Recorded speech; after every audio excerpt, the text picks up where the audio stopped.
Hello there, and welcome. Tonight, you're about to step into the sandals of an Egyptian pharaoh, a ruler of empires, master of the Nile, an occasional victim of your own menagerie. Life at the top is full of golden ceremonies, absurd mishaps, and just enough chaos to keep things interesting. But before we get going, please like this video and make sure to subscribe to the channel so that you never miss one of my videos. Drop a comment down below too and let me know what your favorite part of the pharaoh life would have been. Now, settle in, relax, and prepare to wander through palace corridors, royal baths, sacred animals, and grand processions, all from the comfort of your own imagination. By the end of this journey, you might just wonder, what would it really be like to be a god king? You awaken to the sound of distant flutes, soft lilting and ever so slightly out of tune, which, you suppose, is how one knows they're real. The air is warm, fragrant, with something floral that's been sitting in the sun too long.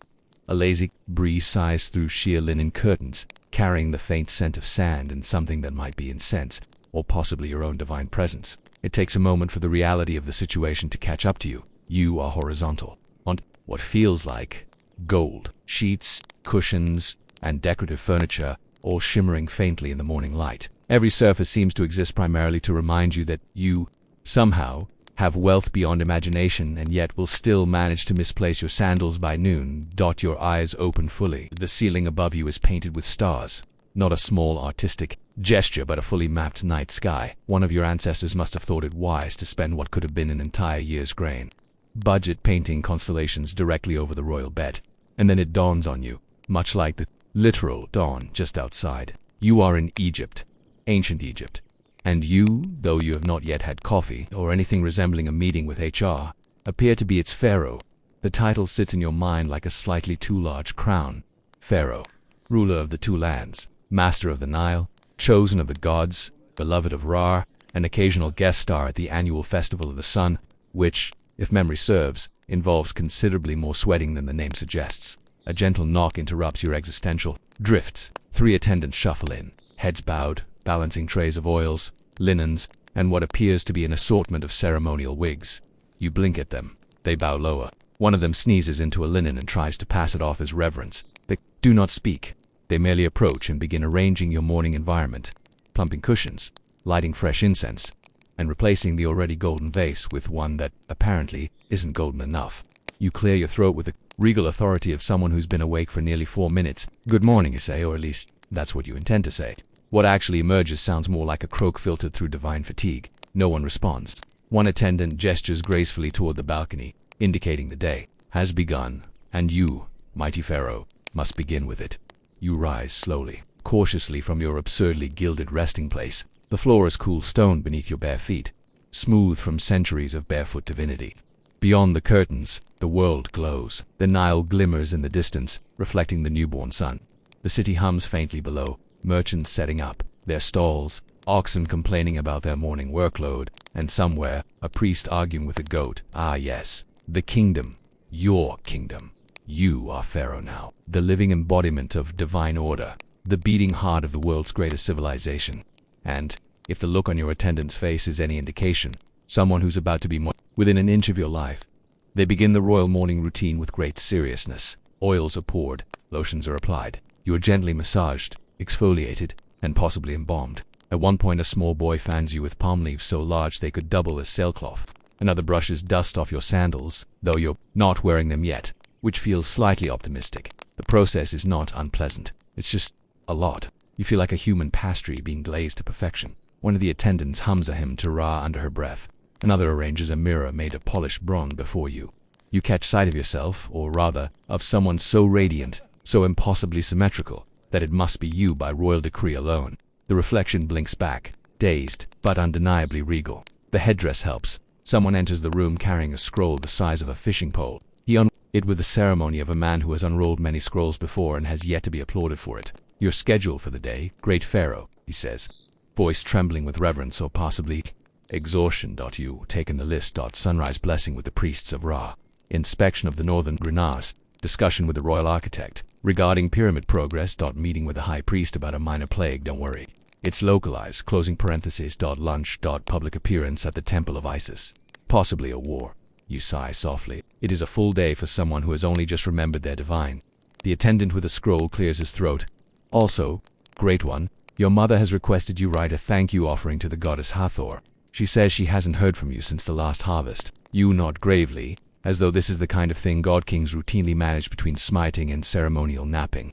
Of course, you reply. Put that after the war, if time allows. The man bows so deeply you worry slightly for his spine, then retreats backward out of the room because no one in Egypt apparently leaves a room facing away from royalty. You make a mental note to look into ergonomic reform. You wander toward the balcony. The marble is warm now, kissed by sunlight. Below, the capital stretches out a living painting in ochre and gold. The great river snakes through it all, sparkling lazily as if entirely aware of its own importance. Boats glide along the water, their sails pale and elegant. The temples rise in the distance, carved with images of gods who, frankly, look suspiciously like you. You inhale deeply, the warm air, thick with the scent of date palms and wet earth. It's peaceful, majestic, slightly dusty, beautiful day for divine rule, you murmur to yourself.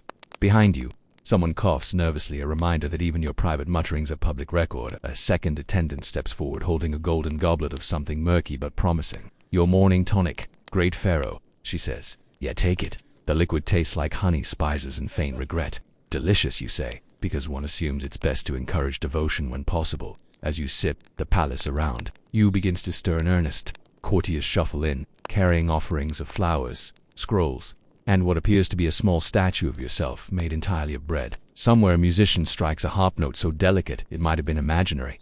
Your vizier approaches, an older man with the patient expression of someone who has managed 3 previous pharaohs and several nervous breakdowns. Majesty, he begins, with the precise politeness of a man about to deliver administrative doom. There are matters requiring your divine attention. You glance at him over the rim of your goblet, such as, well, he says, there's the annual festival budget. The priests are insisting on more gold leaf for the temple ceilings. The royal stonemasons are demanding an extra day off per millennium. And your cousin, Prince Jektansu, has begun referring to himself as the morning son of men. You nod slowly, letting the information sink in like sand in the Nile. He's not allowed to do that, is he? Technically, no, says the vizier, but he does it very loudly. You sigh. The kind of sigh that rulers and parents throughout history have perfected. The sigh that suggests both authority and wary inevitability. Tell him the morning sun can rise elsewhere, you say finally. Preferably somewhere far away. And ideally on a schedule that doesn't involve me. The vizier bows, scribbles something on a tablet and retreats. You watch him go, faintly admiring the dedication of a man who probably hasn't had a casual day off since the invention of mud. Another sound draws your attention. The soft padding of feet, followed by a young servant girl carrying a cat. She looks nervous, as though bringing unsanctioned felines into the presence of a god king might be frowned upon. That cat, for its part, looks entirely It surveys the room as though it, too, owns Egypt, and perhaps always has. The girl bows. Your cat, great pharaoh. You blink. I have one. Yes, Majesty. Her name is Bastard's Whisper. She likes fish and dislikes everyone. Ah, you say, nodding solemnly. A fitting companion for royalty. The cat jumps into your lap uninvited, curls into a golden heap, and immediately falls asleep. You're unsure whether to feel honored or usurped. Somewhere in the palace a distant gong sounds. The morning blessing awaits. Your attendants move into motion again, adjusting your robes, reapplying oils, and adding yet another necklace to your already overloaded collarbone. You are now approximately 30% jewelry by weight. As they work, you find your gaze drifting once more toward the horizon. The sun has climbed higher, casting the land in a blaze of light. The pyramids glint faintly in the distance, vast, mysterious, and unmistakably expansive. You can't help but feel a small twinge of pride. Yes, life as pharaoh is demanding. The politics, the ceremonies, the constant expectation to glow in public. But there's a certain satisfaction in knowing that if anyone complains about their workload, you can technically curse them into a frog. You smile faintly at the thought. It's not that you'd ever do such a thing, but it's nice to have the option. The attendants finish their final adjustments and step back. You are now fully pharaoh, robed, radiant, and utterly bewildered. The vizier returns, bowing again. Majesty, the priests await your presence at the temple of Ra. You glance once more at the cat still asleep in your lap. Can she come? The vizier blinks. To the temple of Ra, Majesty. Yes, she seems spiritually inclined. There's a pause, then the kind of resigned nod that only a man long accustomed to royal eccentricity can give. Of course, Majesty, I shall have her carried in a smaller chariot. You rise, stretching slightly, your robes whispering like wind through reeds. The cat yawns, offended by movement. The palace corridors await long echoing spaces lined with painted reliefs of your ancestors doing heroic things, such as smiting enemies, feeding the poor, or looking slightly to the left in regal poses that as you step into the hallway, the servants fall to their knees, murmuring praises. The sound ripples outward, echoing through stone and sunlight. You take a deep breath. This is your world now, golden, ridiculous, magnificent. You are the bridge between heaven and earth, the voice of order in a land that worships cats, and the only person in history who can declare a national holiday for better sandals. The day stretches before you like the Nile itself, winding, glittering, and absolutely certain to flood at inconvenient times. And as you walk forward, the palace doors open wide to meet you, spilling sunlight and history and the faint promise of gentle chaos. After all, life as an Egyptian pharaoh was incredible. You are not entirely sure what time it is. The sun seems indecently awake, which is always a bad sign. Somewhere nearby, a flute is attempting a melody that sounds like a dying mosquito, and there is movement around you, gentle, shuffling, reverent movement, the unmistakable sound of people being extremely careful not to wake you, which inevitably does exactly that. You open one eye. A team of attendants stands nearby, fanning you with palm leaves the size of small canoes. They move in slow, practiced rhythm, faces serene, eyes fixed slightly above your head in the universal expression of "please don't notice me." One of them spots your eye opening and immediately drops into a bow so deep it could be classified as archaeological. The others follow suit in a wave of panicked reverence. "Good morning, great pharaoh," murmurs the chief attendant, rising cautiously. "May the sun rise in your honor, and may your divine essence remain thoroughly moisturized." You blink. "Right," you say, voice still heavy with sleep. I assume that's a metaphor. "No, Majesty," she replies gently. Step 2 begins with moisturizing. Before you can protest, the morning ritual begins in earnest. At the attendants swarm with the quiet coordination of a sacred dance. One brings a bowl of warmed honey, golden and thick. Another appears with a tray of oils that smell faintly of citrus and money. Someone else sets down a small pot of something gray and ominous labeled, quite cheerfully, crocodile essence. You don't ask questions. You've learned, even in your short tenure as pharaoh, that it's best not to know precisely what's being applied to your royal person. You're fairly certain it's all meant to preserve youth, vitality, and that indefinable glow of divinity, though you suspect it might just be extremely fancy bug repellent. The first layer goes on cool and sticky. The second burns slightly, but in a reassuring way. The third smells like victory and disappointment. After step 7, you stop counting. "Is all this strictly necessary?" you ask eventually, as someone polishes your elbows with crushed lotus petals. "Of course, Majesty," the chief attendant replies. "It is said that the sheen of a pharaoh reflects the favor of the gods." You look down at your forearm, which now gleams so brightly it could double as a mirror, "and if I'm too shiny, then the gods will be very impressed," she says, not missing a beat. You can't argue with that logic. The routine continues. Your hair is combed with ivory combs, your nails are buffed to a military sheen, and your eyebrows are coaxed into a symmetry that defies geometry. You feel less like a human and more like a sculpture being reluctantly reanimated for another day of governance. At one point, an assistant approaches holding a jar the size of a baby hippo. "Majesty," he says reverently, "the royal i.e. it warily, what's in it?" He hesitates. "Sand, Majesty." You stare. "We live in sand." "Yes, Majesty, but this is purified sand." You sigh, resigned. "Of course it is." The exfoliation begins. It is vigorous. You lose, by rough estimate, 3 layers of skin and possibly 1 lifetime of sins. When it's finally over, the attendant steps back with visible pride. You are now polished to such an extent that births outside the window briefly mistake you for the sun. Next comes the anointing. Oils, more oils, and then a final coat of oil, just to be certain the first 2 are paying attention.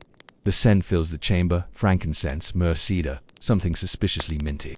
You imagine that if a tree were ever granted divinity, this is what it would smell like.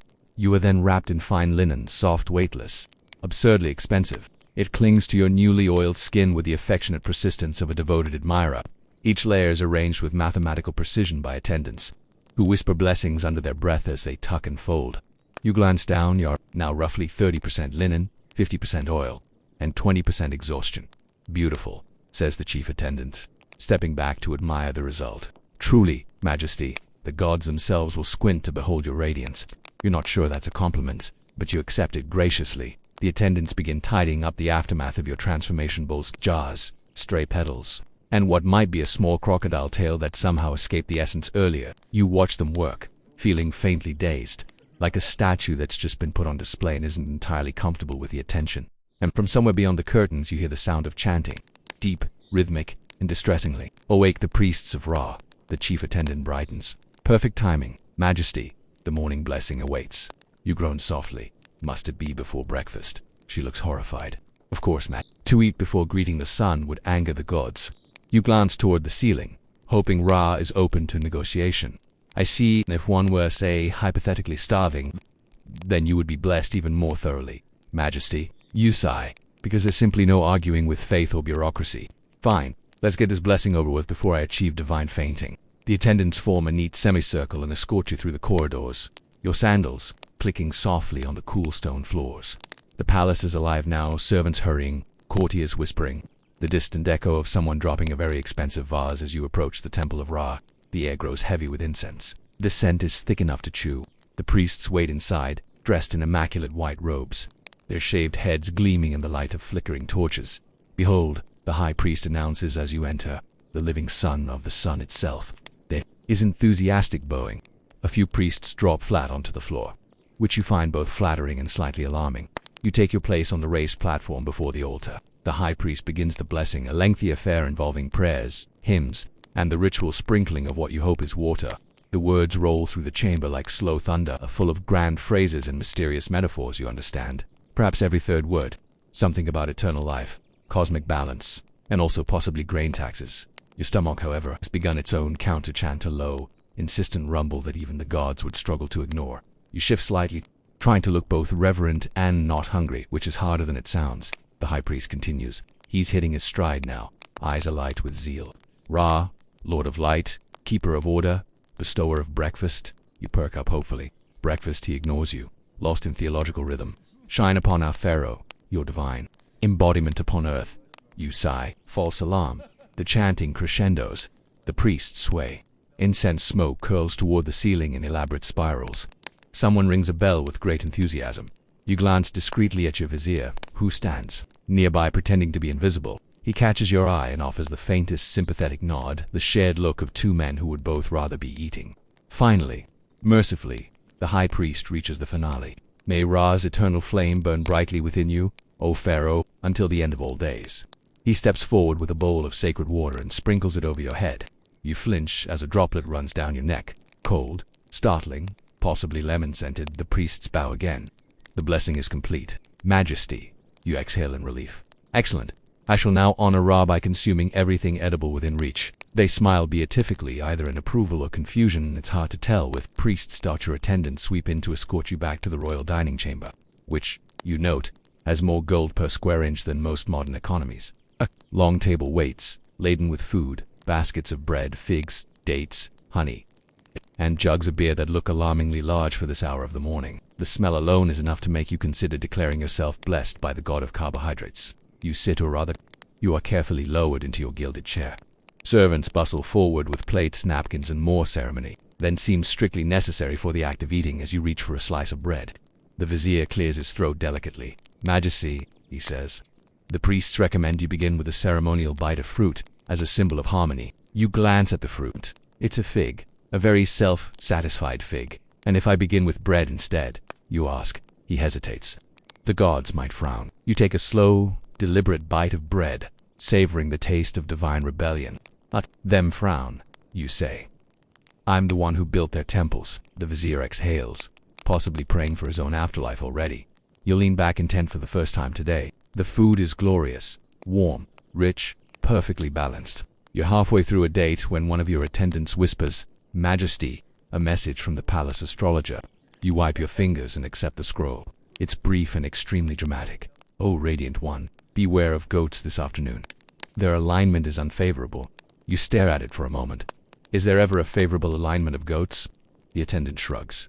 Not that I've heard. Majesty, you set the scroll aside and reach for more honey dot across the table. A small group of scribes watches you eat, ready to record every divine morsel for posterity. You pause mid-bite. Is this really necessary? One looks up nervously. Majesty, history must know how you sustain your greatness. We'll tell history, I chew, you say dryly. He scribbles obediently. The morning meal continues. Between bites, courtiers approach with small petitions, requests for grain, tax adjustments, minor blessings for newborns. and one man who claims his neighbor's goose has been staring at him ominously for 3 days. You handle each matter with the calm authority of someone who is both slightly over it and very well fed by the time you finish breakfast. The sun is high, your stomach is content, and your sense of divine purpose has returned faintly, like an echo carried on the breeze. The attendants move in again, clearing the table, refilling your cup, and adjusting your robes with the speed and precision of a well-rehearsed play. You glance out the window. The city glows beneath the sun, a mosaic of light and shadow. People bustle through the streets, merchants shout, children chase each other near the riverbanks. All of it, every grain of sand, every temple spire, every goat of questionable alignment belongs, somehow, to you. It's a comforting thought. It's slightly overwhelming. You stretch, feeling the weight of linen and gold settle around you like warm sunlight as a god-king. You mutter to yourself, you'd think one could have toast first and divine blessing second, but, alas, divinity has rules. The vizier, ever alert, pretends not to hear. Somewhere in the distance drums begin to sound. The royal procession awaits. Another day of rule, ceremony, and faintly absurd splendor lies ahead. You rise, ready to meet it, radiant, oiled, and, most importantly, finally fed. You emerge from your dressing chamber, oiled, perfumed, and gleaming like a particularly confident sunrise. The priests are still mumbling blessings behind you, trailing clouds of incense as if divine approval were a form of pest control. You've endured the linen, the honey, the crocodile-based exfoliant, and the chanting. You have nodded at the gods, smiled at the attendants, and pretended to enjoy being dusted with gold. You have done your duty. Now it is time for something more sacred. Breakfast. The corridors leading to the breakfast hall are long and echoing, lined with statues of yourself in various heroic poses. You suspect they were sculpted by someone who had never actually seen you. Every statue seems to depict a slightly different man, some with your face, others with a jawline that would suggest you wrestle hippos for sport.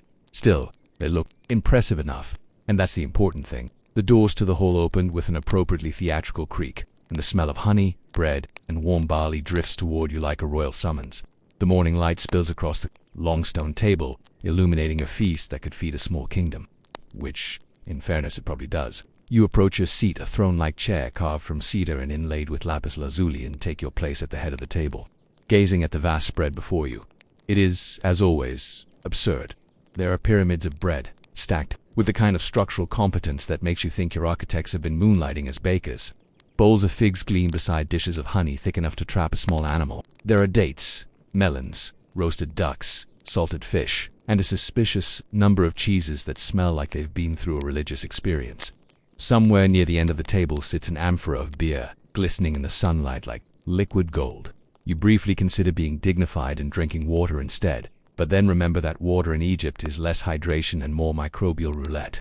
Your steward, a tall, tired man whose name you can never quite remember, steps forward and bows deeply. "My pharaoh, the morning meal awaits your divine pleasure." You nod, the way one might acknowledge a particularly nice weather report. "Excellent," you say. "Let's see if the gods have blessed the kitchen as generously as they've blessed me with bureaucracy." The steward laughs nervously. He does that often.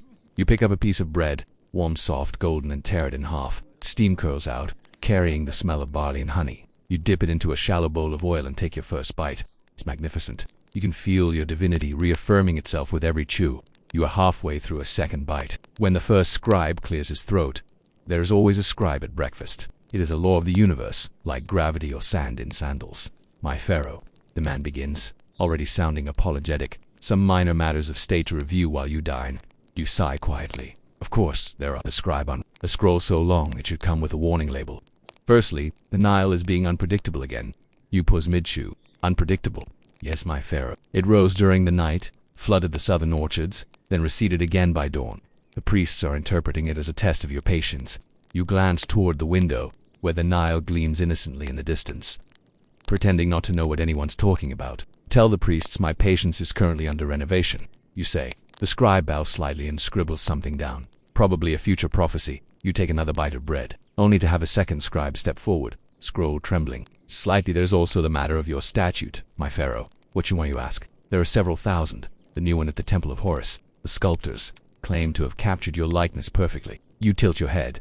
"Then they haven't, have they?" He swallows. "It would appear not. There is some debate over the nose." You set your bread down carefully. "Debate, yes, my pharaoh. Some say it is too long, others too short. One priest insists it points toward the afterlife." You inhale slowly through your apparently controversial nose. So, it's become theological. Yes, my pharaoh. Marvelous, you say dryly. Summon the sculptors. I'd like to see which version of me they think they've made immortal. As the scribes nod and scuttle away, you reach for a bowl of figs. They glisten temptingly, and you select one with the gravitas of a man making a strategic decision. You take a bite, and the sweetness nearly brings a tear to your divine eye. You would almost be at peace, if not for the third interruption. A younger official bursts in, out of breath and clearly new enough to not yet understand the etiquette of approaching you. Mid-meal, my pharaoh, he gasps. Your cousin has founded a new god. You stare at him for a moment, then slowly lower your fig. A new god. Yes, my pharaoh. He says this one controls the wind. You rub your temples. We already have a god of wind. He insists this one is. The man consults his papyrus nervously, more fashionable. You sigh. And how exactly does one determine that? He wears more feathers, apparently. You take a long, deliberate sip of beer. Let him, if he wishes to invent a god, he can at least be creative about it. Tell him to file the necessary paperwork with the high priest of pointless innovations. The official bows, relieved to still have a head, and retreats. For a few blessed moments, there is peace. You eat in silence, breaking bread, drizzling honey, sampling fruits. The palace hums softly around you. Servants moving quietly, a harp, sighing in the background, the murmur of the morning breeze. You are divine, yes, but right now you are mostly content and slightly sticky. Then the steward returns, bowing low. My pharaoh, the royal nutritionist, sends his regards. You look up, already suspicious, and, he wishes to remind your majesty that perhaps fewer figs would be wise. You stare at him, blinking slowly. Fewer figs, yes, my pharaoh. He believes too many may, slow your divine energies. You set down your fig with great ceremony. Tell the nutritionist that my energies are precisely as divine as they need to be, and that he may test his theory personally by skipping lunch for the next month. The steward bows even lower, murmuring assent. You lean back in your chair, surveying what remains of the feast. It looks like the aftermath of a small, well-mannered war. You sip the last of your beer, then glance toward the balcony doors, where sunlight pours in over the polished floor. The world beyond awaits petitions, audiences, ceremonies, and an entire priesthood dedicated to making simple matters sound celestial. You already miss breakfast due to calls, and it tends to shout, as attendants rush forward to wipe your hands with perfumed cloths. You can hear the low murmur of your advisors gathering outside the chamber. They're discussing something about trade, taxation, and a recently discovered shortage of hippo leather. You briefly consider pretending not to hear them, but you suspect it would only delay the inevitable. You rise from your chair with all the reluctant grace of a man about to face his inbox. The attendants adjust your headdress, polish a smudge from your pectoral collar, and hand you a ceremonial staff that you'll spend the rest of the day pretending to use meaningfully. Pause for one final glance at the table. The plates gleam in the morning light, the honey bowls shimmer, and a single piece of bread remains untouched. It looks lonely. You consider taking it with you, perhaps as a symbol of humility or sustenance. Then remember you are a god, and gods don't do leftovers. You turn to the steward. Prepare the royal bath, you say, he vows. At once, my pharaoh. You step toward the doorway, the faint scent of honey still clinging to your hands, and the murmurs of your court rising around you. Another day of divine leadership awaits, managing floods, sculptors, cousins, and frogs, all while trying to maintain the appearance of celestial competence. You take a deep breath, straightening your back beneath the weight of your crown. You remind yourself that you are pharaoh, chosen by the gods, loved by the people, master of all you survey. And yet, somehow, you still haven't figured out how to have breakfast in peace.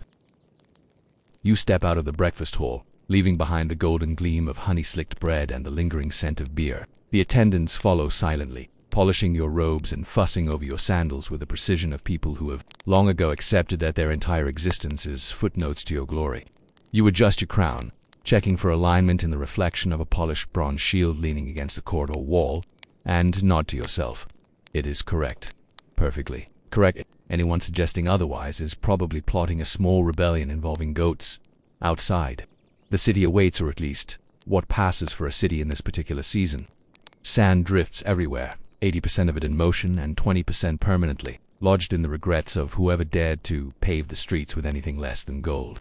Merchants shout in languages you half understand. Children chase each other with alarming lack of respect for divine authority, and somewhere a camel sneezes, with a sort of vigor that makes you reconsider your life choices. The chariot is ready, ornate, gilded, excessively polished, and pulled by a pair of horses that look like they were plucked from a dream and trained to pretend not to step on anything divine. It sits awaiting your ascent. Your chariot driver, A man with the calm eyes of someone who has survived both sandstorms and royal tantrums bows deeply as you approach, Your Majesty, he says, voice steady. All is prepared for the procession. You nod, brushing an invisible speck of dust from your shoulder. Excellent. Let us proceed. And remember, the streets are sandier than usual. Try not to overturn the city or my dignity. He bows again.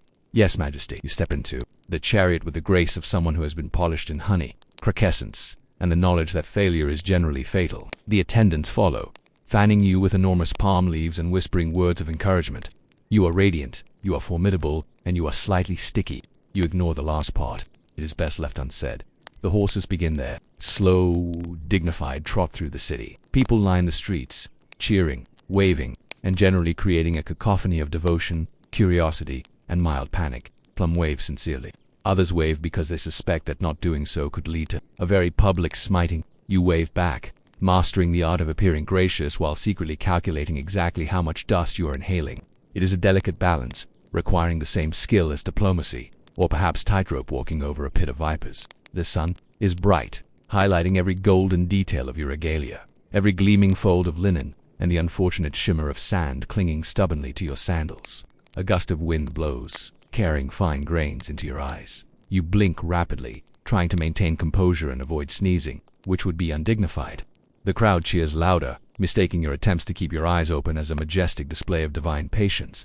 You allow this misconception to stand out. Your chariot driver hums a tune, or perhaps it is just the sound of the wheels grinding against sand. It is hard to tell, but it is rhythmic, and rhythm is comforting. You're not approvingly satisfied that the procession is proceeding according to plan, and then, almost immediately, that plan begins to unravel. A shout comes from behind the horses. Left, Majesty. Left. The driver, who you now realize has been relying on instinct rather than city maps, veers sharply. In an instant, the chariot is no longer on the ceremonial route. Instead, you are barreling toward the fish market. The smell hits you first: brine, fish, mud, and something that could only be described as regret seasoned with dill. You squint at the stalls, rows of scales, guts, and slightly judgmental vendors, and then look at the driver, who is frozen in place, hands gripping the reins with the intensity of someone holding on for survival. My apologies, Majesty, he says, calm but panicked. I believed this was a shortcut. A shortcut? You echo, narrowing your eyes. Through the fish market. Yes, Majesty, it seemed. Quicker you survey the crowd.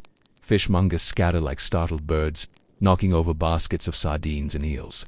One particularly aggressive cat streaks past, carrying something that vaguely resembles a sandwich. Children shriek in delight and terror simultaneously. You wave gracefully, though your hands are now sticky with a mixture of sweat, honey from breakfast, and what may be minor fish residue. Somehow, this only increases the crowd's admiration. Your sandal slips slightly in the sand, and you teeter dangerously as a stray cord smacks the edge of the chariot. You straighten, regaining your composure, because gods do not fall, even when narrowly tripped by fish. The crowd gasps. You wave again, smiling faintly, and the gasps are interpreted as R. It is a small victory in a long day of sand and humility. Finally, after what feels like an eternity of flailing vendors, startled cats, and the occasional flying mackerel, the chariot driver corrects his course. You are back on the ceremonial route, though now several minutes behind schedule, and several fish smell stronger than intended. The crowd resumes its cheering, though some are slightly wary, clearly hoping you do not consider the fish market a tactical problem worthy of divine judgment. The procession continues. Children reach out to touch your robes. Merchants wave palm fronds in time with your smile. A man accidentally drops a basket of dates in front of the chariot, and the attendants immediately scoop them up, bowing as though they were retrieving sacred artifacts rather than slightly squished fruit. You nod, accepting this minor tribute, with a kind of dignity only a god-king can manage.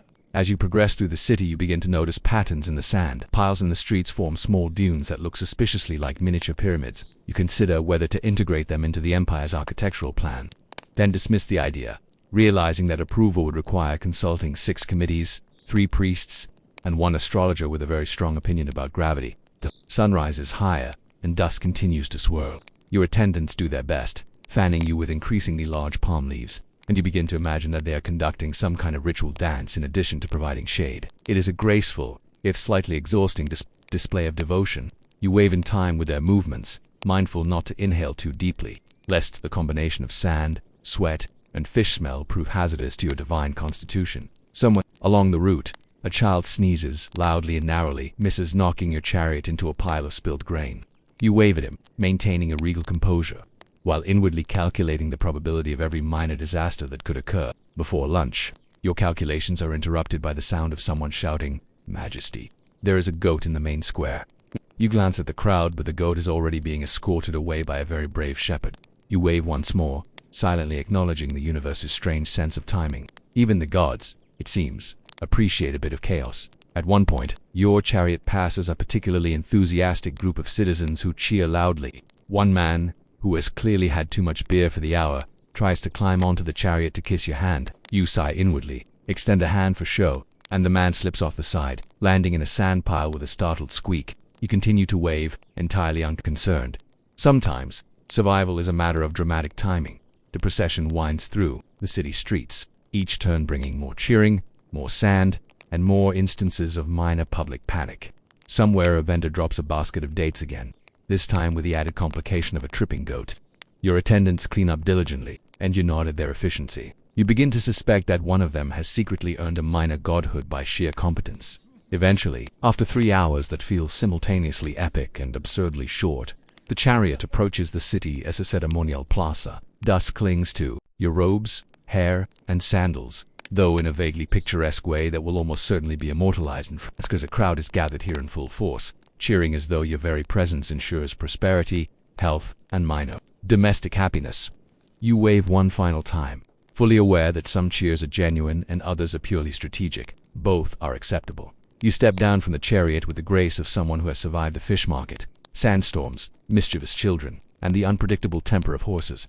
The attendants adjust your robes, wipe the faintest trace of fish from your sandals, and whisper compliments about your radiance. You nod politely, though inwardly you consider establishing a decree that any future procession avoid markets entirely.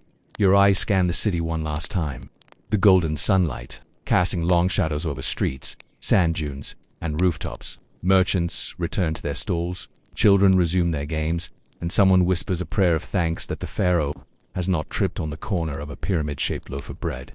The city, chaotic and sandy as ever, feels orderly enough. Under your gaze, a testament, you remind yourself to the subtle art of divine leadership and excellent attendance. You pause to take a deep breath, inhaling dust, sun, and the faint aroma of slightly offended fish. The crowd cheers once more, and you wave, fully aware that you are simultaneously adored, or feared, and mildly envied for your ability to navigate this 3-hour ordeal without smiting anyone. For a moment, the absurdity and the majesty of your position coexist in perfect harmony, and then, naturally, a pigeon lands on your shoulder, because even in moments of triumph, small indignities find a way. You shoo it away politely, adjusting your crown, and step toward the palace once more.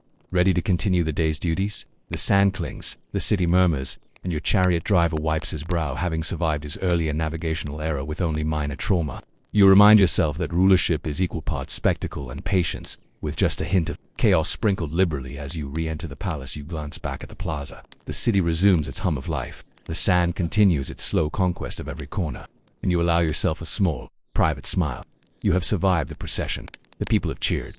You have waved, avoided tripping, and even endured the fish market detour without losing your dignity.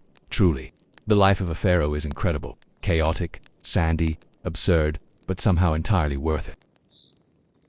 You return to the palace, dust-laden robes clinging to your frame and your crown slightly askew, and are immediately reminded that there is no rest for the divine. A servant leans toward you, whispering in tones meant to combine urgency and reverence. "My pharaoh, today is Pyramid Inspection Day." You blink slowly. Pyramid Inspection Day, a highlight of any ruler's calendar.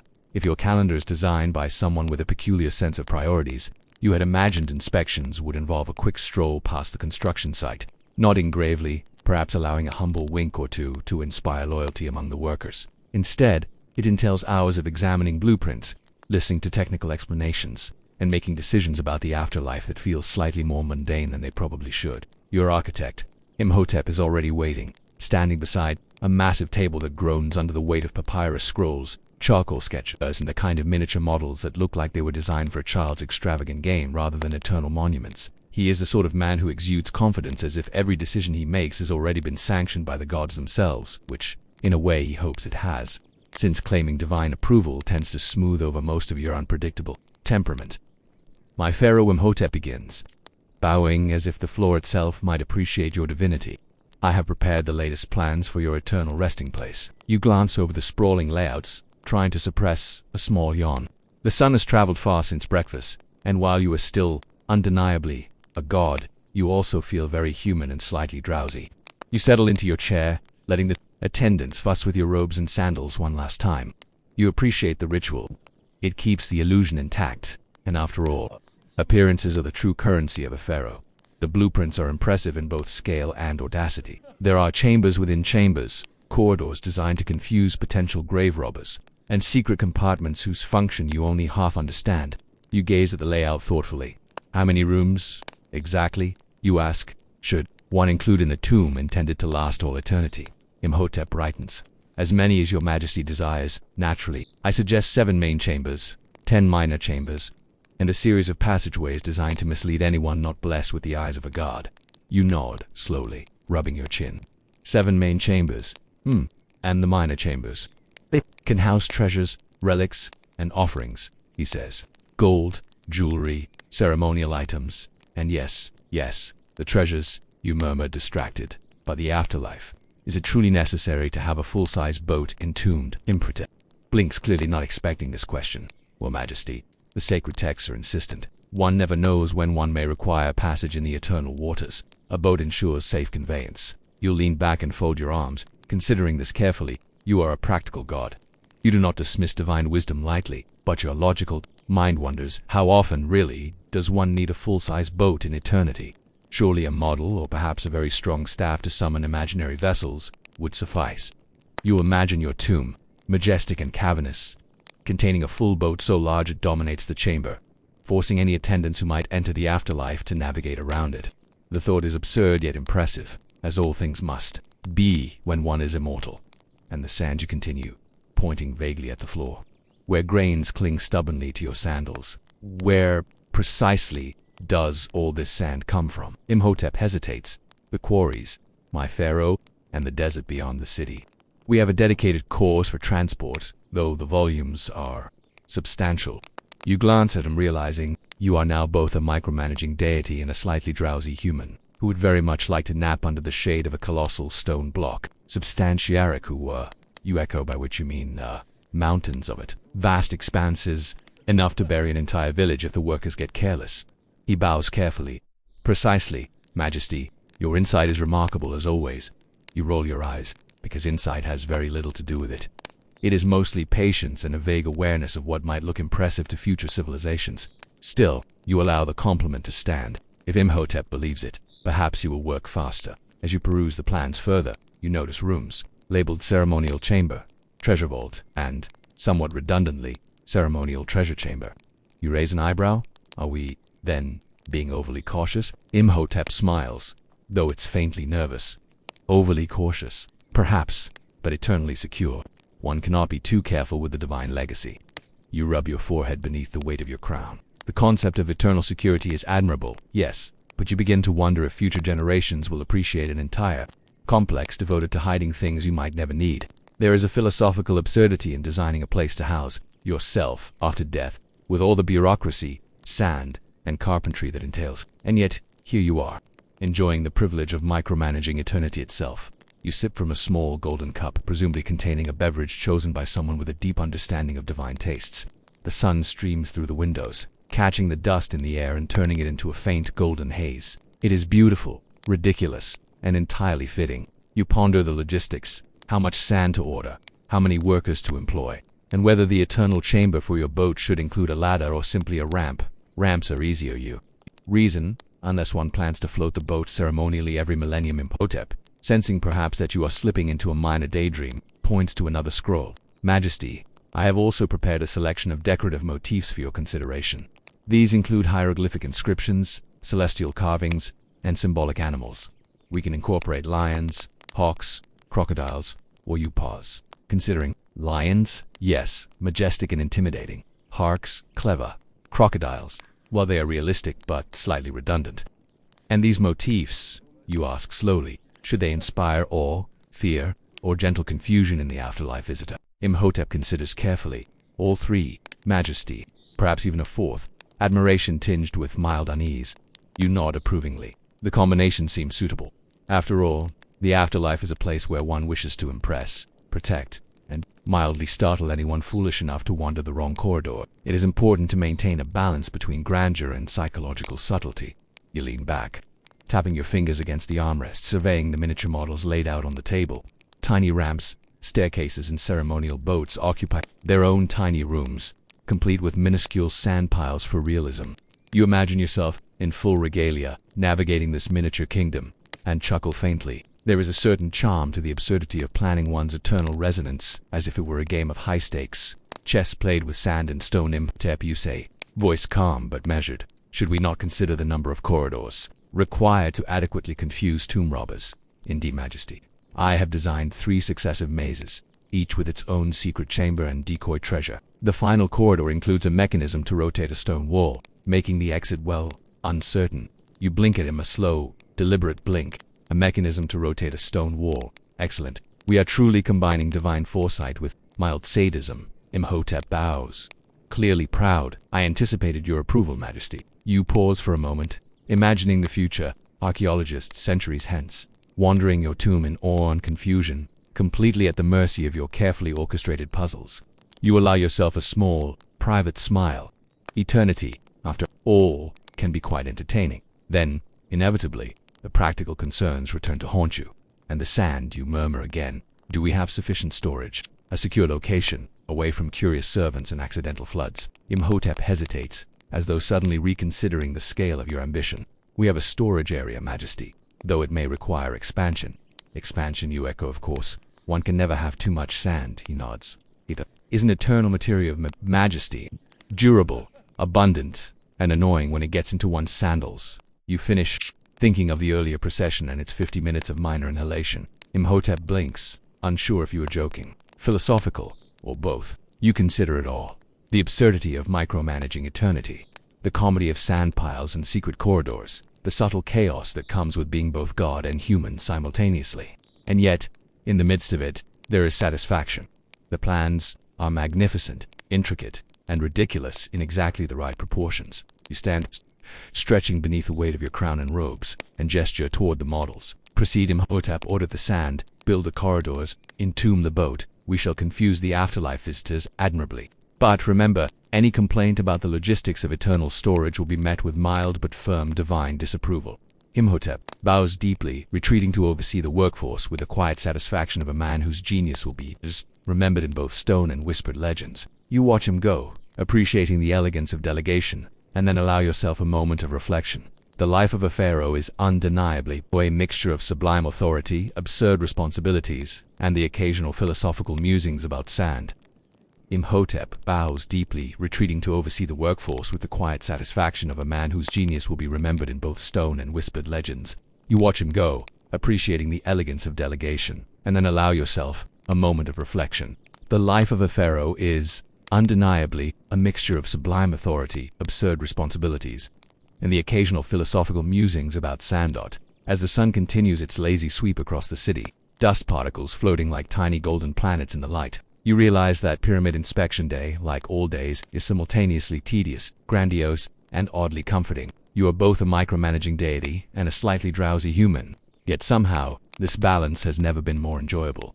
You smile faintly, acknowledging that despite the chaos, the absurdity, and the sheer volume of sand that will soon occupy your eternal resting place, you are exactly where you are meant to be. A pharaoh, a god, a slightly exhausted administrator of eternity, and in this, you are entirely, magnificently, irreproachably correct. No sooner have you finished inspecting the pyramids and issuing a series of subtle divine corrections to Imhotep's blueprints than the palace gates announce the arrival of visitors. You are told, with the appropriate mix of reverence and barely a restrained excitement, that foreign dignitaries have arrived bearing gifts. In theory, this should be thrilling. In practice, it is mildly exhausting. Diplomacy, like bathing in scented oils or enduring minor rebellions, is an art best appreciated from a safe distance, or at least with adequate wine on hand. The first contingent enters a procession of foreign robes, accents, and unfamiliar perfumes. You are immediately aware of the challenge, maintaining regal composure while internally cataloging their attire. One delegate wears a headdress so elaborate it seems likely to double as a small table. while another has jewelry so ostentatious it could plausibly fund an entire small village if interpreted generously, or at least enough to buy a few goats. You nod politely, allowing your expression to convey divine approval, though internally you are calculating how many servants it will take to dust these gifts before the palace. Minstrels decide to use them as percussion instruments. The gifts themselves are as varied as the fashion. Exotic fruits are presented first, bright, bulbous, and so unfamiliar that you suspect half of them are mildly poisonous. One particularly alarming orange is described by its bearer as a fruit that induces visions of eternal insight if consumed. You smile faintly, accepting the offering, while silently resolving never to eat it. Another dignitary presents jewelry of questionable orange gold so bright it almost seems radioactive, inlaid with gemstones whose provenance is unclear, but certainly impressive enough to distract any mortal mind from thoughts of rebellion. You receive it with careful decorum, nodding, tilting your chin slightly, and allowing a smile that is simultaneously benevolent, amused, and slightly fatal. And then there is the small singing bird. This bird, intended as a demonstration of exotic charm, is entirely uncooperative. It refuses to perch, screeches at intervals that would be alarming if it were not melodically inconsistent, and seems to regard you with a particular judgment reserved for those who fail to provide adequate millet. You allow yourself a quiet sigh, realizing that diplomacy is as much about enduring minor disasters as it is about grand gestures of international respect. The attendants attempt to intervene, offering delicate cages and calming gestures, but the bird is unimpressed by both authority and luxury. You'd imagine that it would have been far happier in some small forested valley, free from the burden of divine observation. As the visitors parade their gifts, you maintain a posture that is simultaneously patient, amused, and slightly regal. You listen attentively to elaborate explanations of origins, significance, and symbolic meaning, all delivered with a flourish that suggests either profound respect or a hope that you are too polite to challenge factual accuracy. You nod, smile, and occasionally murmur most intriguing, which is versatile enough to cover approval, mild alarm, or existential doubt. Internally you catalogue everything potential threats, particularly impressive or annoying fashion, and the subtle but important question of whether any of these dignitaries will later attempt to negotiate terms of trade in the middle of a goat stampede. The ceremonial exchange continues. One ambassador produces a delicately carved statuette of an unfamiliar deity, which looks slightly like a goose and slightly like an unenthusiastic hyena. You receive it with the appropriate reverence, though you suspect it will sit on a shelf, collect dust, and become the subject of whispered speculation by attendants who delight in your private exasperation. Another presents a small chest, the contents of which are deliberately opaque. Perhaps spices, perhaps minor curses, perhaps something edible. You refrain from shaking it, though the impulse is strong. The subtle absurdity of having to appear gracious while considering all manner of hazard is not lost on you. Then the inevitable happens, the camel incident. One particularly ambitious diplomat has arrived with a beast of considerable size, swathed in ornate decorations, carrying his gifts on its back. You are in the midst of examining a particularly suspicious fruit when the camel, apparently deciding that your ceremonial robes are the ideal mid-afternoon snack, wanders off with them. A sharp exclamation rises from attendants and the diplomat, alike, but you maintain composure. You allow your gaze to follow the camel leisurely, a faint smile playing at your lips. There is humor in the absurdity, an almost philosophical acknowledgement that life even in the palace is rarely under complete control. The attendants scramble after the camel, murmuring apologies, explanations, and occasionally curses under their breath, while the foreign dignitary gestures helplessly, as though the loss of a robe might collapse the delicate balance of international relations. You nod slowly, absorbing the scene with quiet amusement. In this moment, diplomacy is both theater and farce, a performance in which you are both lead actor and amused observer. One of the ambassadors, noticing the minor chaos, attempts to demonstrate a traditional dance from their homeland. The dance is precise, elegant, and entirely incompatible with your remaining sense of dignity. You watch, appreciating the skill involved, but also noting that the rhythm seems to require your applause at awkward intervals. You clap politely, muttering internal notes on balance, coordination, and the likelihood that you might trip over your own sandals if forced into participation. The exotic fruits continue to circulate, accompanied by further explanations. One delegate describes a berry that purportedly induces dreams of prophetic insight. You smile faintly and nod, making a mental note to consume it only in controlled circumstances or perhaps not at all. Another offers a jar of honey from a region so distant that you suspect it might have traveled through multiple dimensions of paperwork before reaching you. You accept it graciously, though the sticky residue is destined to become the next minor concern for attendants tasked with maintaining your gleaming, godlike appearance.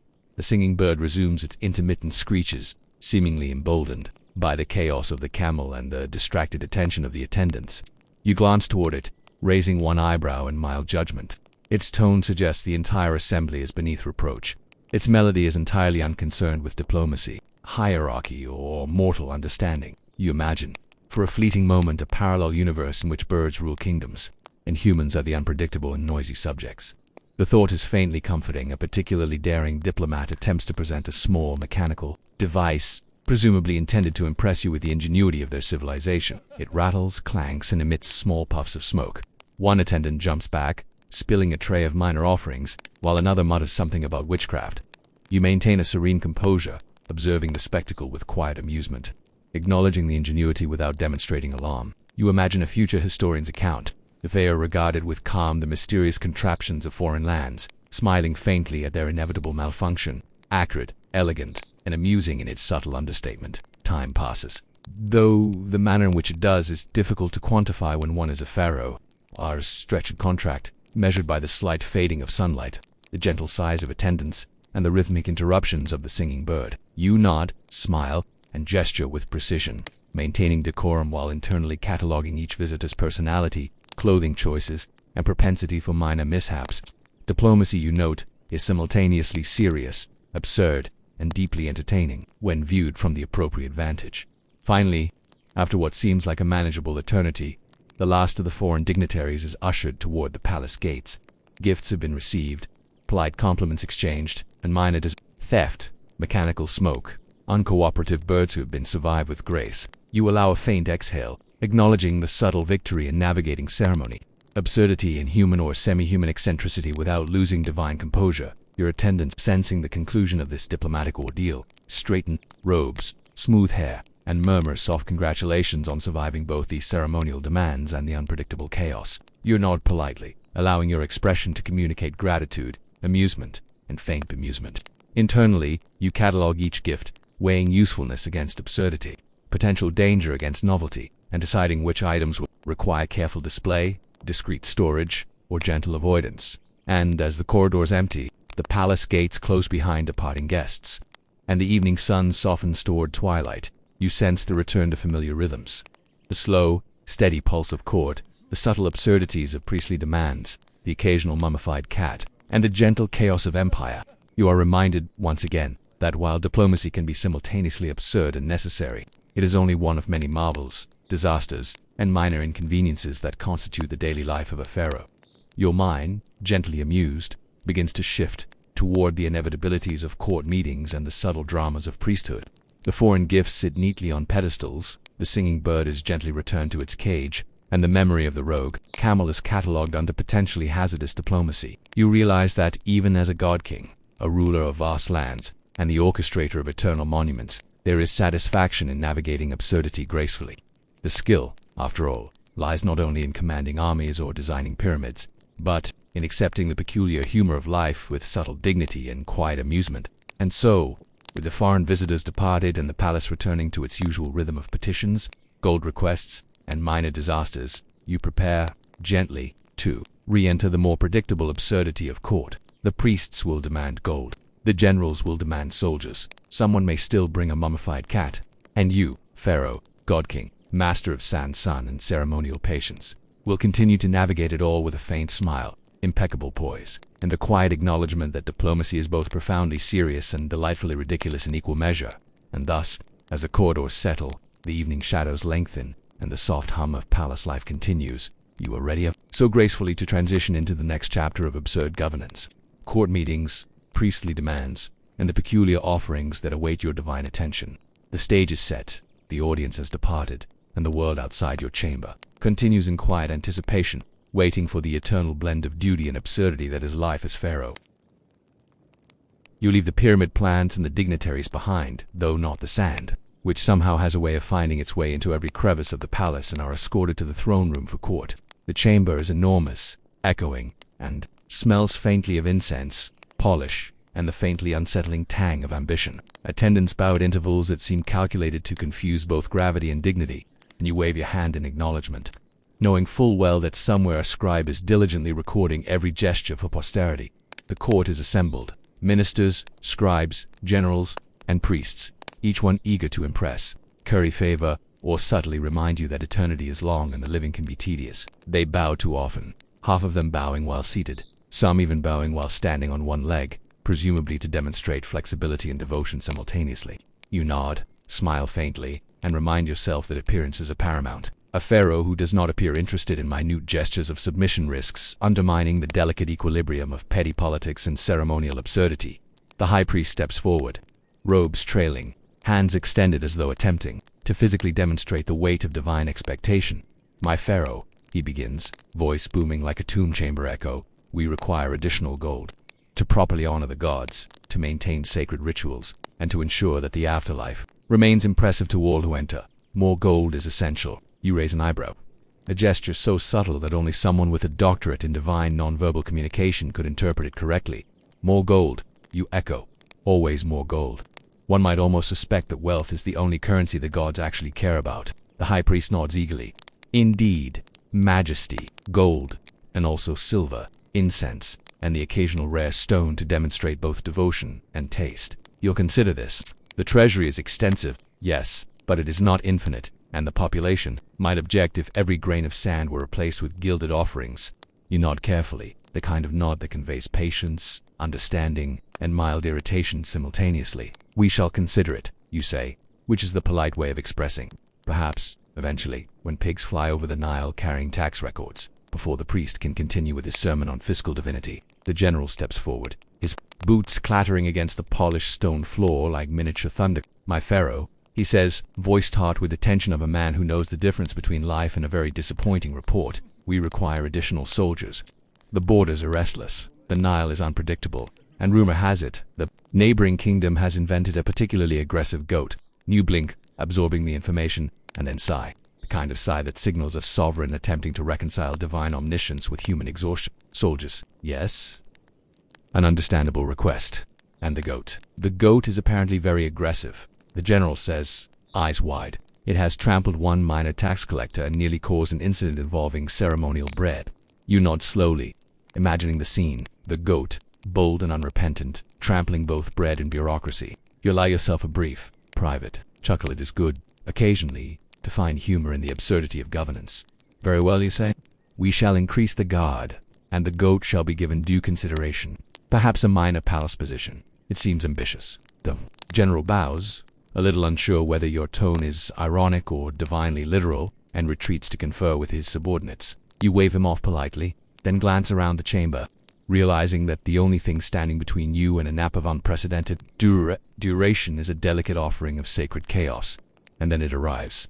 A servant approaches, carrying a small, ornate box, and places it gently at your feet. You lean forward, curious, only to discover its contents. A mummified cat, its tiny form wrapped in linen and perhaps scented with incense, stares at you with eternal dignity, or possibly mild judgment. You raise your eyes to the priest who arranged the gift, who bows nervously, clearly anticipating either delight or divine fury. You consider it carefully. It is an offering, yes, and thus must be respected. It is also a mummified cat, which suggests either exceptional devotion or a subtle critique of your morning behaviors. You choose to interpret it generously. "Thank you," you say, voice even. "We shall place it among the other sacred items." The servant nods, retreating, and you lean back slightly, adjusting your crown. You are beginning to suspect that the offerings may grow stranger with each passing day. A drowsy smile tugs at the corners of your mouth. It is hard to be fully divine while suppressing the urge to nap, yet somehow you manage. The court proceedings continue, though the energy has shifted. Discussions of borders, grain distribution, religious devotion, and minor architectural complaints weave together in a tapestry of bureaucratic absurdity. One minister insists on reading aloud the latest tax records, which seems to require the collective attention of every scribe, general, and priest present. Another insists that the Nile must be flattered more frequently, perhaps with poetry or small dances, to ensure continued cooperation. You nod, pretending to listen, allowing the appropriate gestures of comprehension to ripple across your features. The high priest interrupts again, now requesting that a portion of the mummified cat's sacred linen be ritually burned to enhance the potency of the next ceremony. You pause, blinking slowly. "We shall, of course, respect all traditions," you say, "though we might also consider recycling some of the offerings in a manner both discreet and respectful. Perhaps a small storage chamber labeled in case of emergency." He nods eagerly, though you suspect he has no clear understanding of your suggestion, or does he need one? In court, ideas need only sound divine. Implementation is optional. The meeting stretches on. You wave when appropriate, nod solemnly at key phrases, and suppress the occasional yawn that threatens to betray your divine composure. At one point, the scribes begin a lengthy discussion about the relative merits of lotus oil versus palm oil. In ceremonial applications, a debate that quickly spirals into a theological argument regarding the relative positions of the sun god, the moon goddess, and minor deities responsible for livestock accidents. You listen politely, imagining the potential for a brief nap behind the throne, perhaps with attendants fanning you until the universe realigns. Somewhere in the middle of the session, another offering arrives, this time a basket of small, live geckos, meant to symbolize agility and divine oversight. You suppress a sigh, allowing a faint smile. You are aware, fully aware, that every gesture, every gift, and every bureaucratic interjection is a subtle test of patience.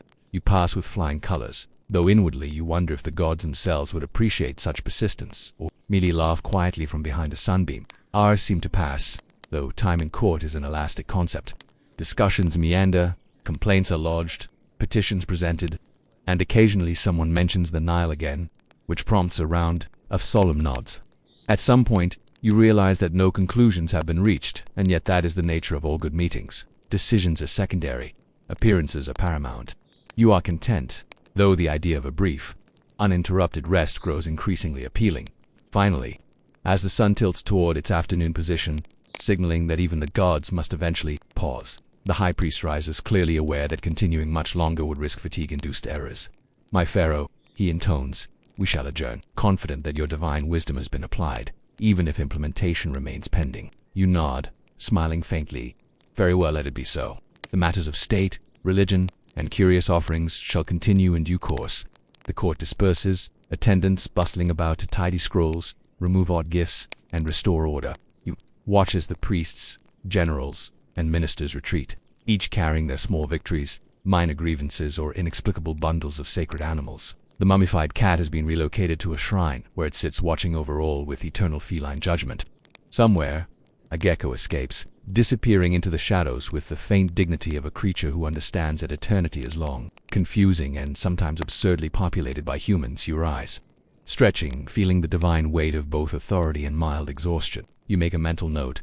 The next time an offering is presented, request something simple, perhaps a bouquet of reeds or a nicely arranged loaf of ceremonial bread. It is practical, safe, and significantly less judgmental than a mummified cat. The attendants fan you gently as you proceed toward a quieter chamber, contemplating a long-deserved rest.